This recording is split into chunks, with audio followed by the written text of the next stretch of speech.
इस देश में समान न्याय की जो नींव है वो समान शिक्षा के अधिकार पर टिकी हुई है।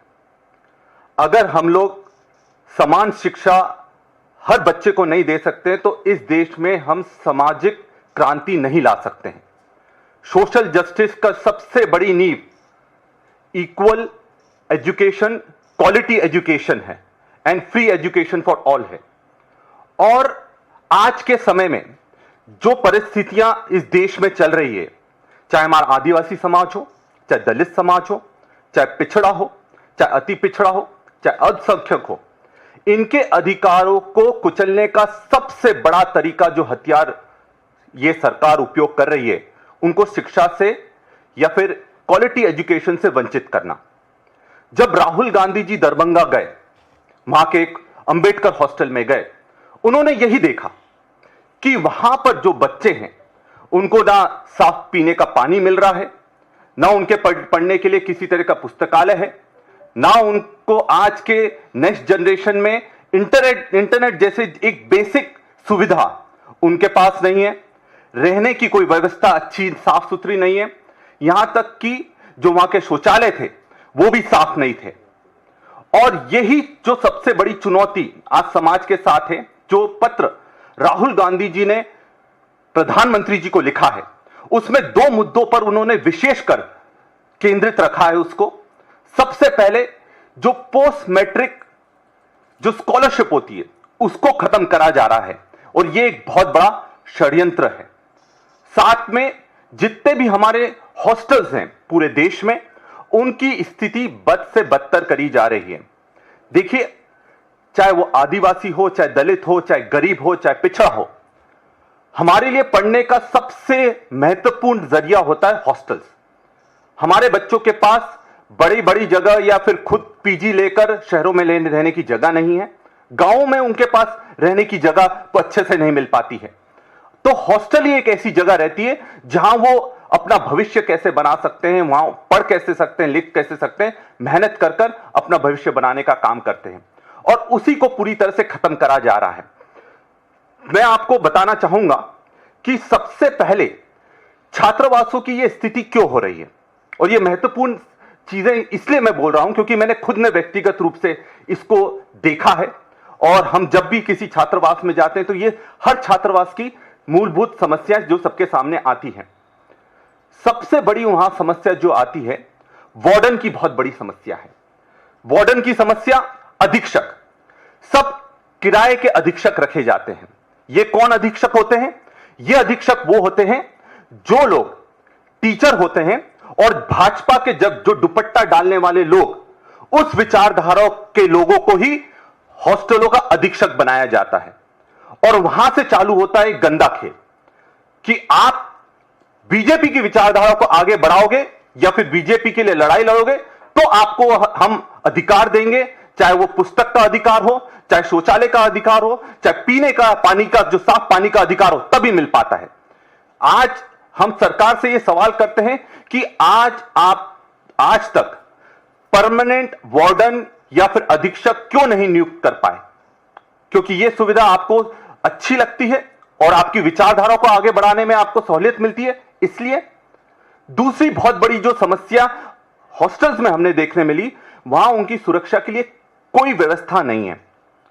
अभी 1-2 महीने 3 महीने पहले की मैं आपको घटना बताता हूं। सरदारपुर में 2 बच्चों को आदिवासी हॉस्टल में करंट लगने से उनकी मृत्यु हो जाती है। यह मुद्दा मैंने खुद व्यक्तिगत रूप से विधानसभा में उठाया और इसमें जो जवाब आया वो चौंकाने वाला था। उसमें जो जवाब दिया गया, उसमें कहा गया कि सारे हॉस्टलों में पूरी व्यवस्था करी गई है, चाहे वो फायर सेफ्टी के नॉर्म्स हो, चाहे वो इलेक्ट्रिसिटी के नॉर्म्स हो, चाहे पीने के पानी के नॉर्म्स हो, ये सारी व्यवस्था है।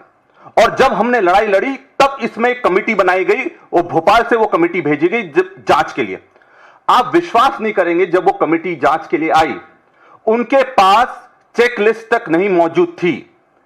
मतलब फायर सेफ्टी में उनको क्या देखना है, पानी साफ है कि नहीं उनको क्या देखना है, बिजली में उनको क्या देखना है, उनके पास कोई ऑडिट नहीं है। जैसा कि सर ने बोला कि कोई प्रॉपर ऑडिट आदिवासी हॉस्टलों का, दलित हॉस्टलों का, पिछड़ा वर्ग के हॉस्टलों का, अल्पसंख्यकों के हॉस्टलों का कोई भी ऑडिट हर साल नहीं हो रहा है, ताकि सरकार इससे पूरी तरह से पल्ला झाड़ सके। और पोस्ट मैट्रिक स्कॉलरशिप की स्थिति में आपको बता दूं, सेंट्रल गवर्नमेंट, और ये तथ्य मैं आपको प्रस्तुत कर रहा हूं कि जो प्री मैट्रिक स्कॉलरशिप है 9वीं और 10वीं क्लास की, उसमें 80% की कटौती करी गई है। उसके साथ में जो पोस्ट मैट्रिक की स्कॉलरशिप है 11वीं क्लास और उसके आगे की, उसमें इतनी ज्यादा देरी करी जा रही है कि जो ड्रॉप आउट रेट है बहुत बढ़ गया है। बच्चे अब स्कूल नहीं जाना चाहते, क्योंकि अगर वो उनको स्कॉलरशिप नहीं मिलती सरकार की समय पास से सही समय पर, तो उनको स्कूल में प्रताड़ित करा जा रहा है, और इस कारण से उनको स्कूल छोड़कर पढ़ाई पूरी तरह से उनको छोड़ना पड़ रही है।